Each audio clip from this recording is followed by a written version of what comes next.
Alors l'objectif premier de Pôle emploi, il est simple, c'est de renforcer le marché de l'emploi franco-italien. Nous avons avec nos partenaires italiens des enjeux communs et nous souhaitons travailler plus profondément ensemble à relever les défis de l'emploi d'aujourd'hui et améliorer les recrutements de demain. Nous avons développé une cartographie des profils de compétences dans les économies vertes et bleues sur la zone de coopération franco-italienne. L'objectif et l'importance de ce partage de données, c'est de pouvoir anticiper les besoins en compétences des entreprises, de pouvoir piloter des nouvelles formations et peut-être également identifier des nouvelles opportunités d'emploi. Il est important d'avoir des données partagées franco-italiennes pour piloter des besoins de formation et anticiper les recrutements de demain. Pour faciliter le matching entre l'offre et la demande, nous devons nous adapter au marché du travail qui évolue sans cesse, avec l'émergence de nouveaux métiers ainsi que des métiers existants qui se transforment. L'impact de la transition écologique et de la transition digitale accélère ce mouvement.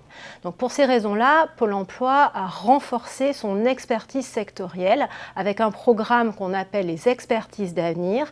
12 filières stratégiques sont identifiées sur le territoire en Provence-Alpes-Côte d'Azur pour lesquelles des experts Pôle emploi sont les interlocuteurs privilégiés des acteurs économiques. Alors la mobilité, aujourd'hui, change le cadre du recrutement et la première mobilité, c'est une mobilité de métier. Ce qu'il faut avoir en tête, c'est qu'on va changer entre 6 et 9 fois de métier dans notre vie. 6, c'est un chiffre qui vient d'Harvard, un chercheur qui s'appelle Bob Keegan. Bon, en vrai, il dit 6,5, mais j'ai pas trouvé ce qui était un demi-métier. Et 9, c'est un chiffre qui vient du World Economic Forum. La vérité, elle est probablement entre les deux, mais déjà, il faut se préparer à changer plusieurs fois de métier dans notre vie. Et la mobilité, après, elle est aussi géographique parce que les bassins d'emploi, ils bougent, les opportunités d'emploi, elles bougent. Donc, il y a une nécessité aujourd'hui à être extrêmement agile à ce niveau-là, ce qui n'est pas toujours le cas, puisque en moyenne en France, la mobilité, elle est de 30 km pour changer de métier et d'emploi. Et donc, quand on bouge un peu plus, c'est un vrai levier pour être plus employable. Et donc, ça vaut le coup d'aller regarder un peu plus loin et d'aller regarder quand on est en zone transfrontalière, peut-être de l'autre côté de la frontière, justement.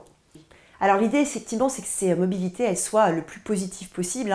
On en revient à l'Observatoire des métiers du futur, c'est d'impacter positivement. L'idée, c'est d'arriver à, en fait, aligner 3 choses. Ce qu'on aime faire, ce qu'on sait très bien faire, là où on a des compétences, et enfin, là où il y a des opportunités. C'est une espèce d'ikigai, c'est un concept japonais. On est meilleur dans ce qu'on sait très bien faire, on est meilleur dans ce qu'on aime faire, et effectivement, les opportunités, elles bougent, et tout change en fait. Parfois, on n'aime plus faire un type de métier, parfois, on devient meilleur dans un domaine où on n'était pas forcément bon au départ, et les opportunités de travail, elles bougent aussi. Il n'y a pas de fatalité.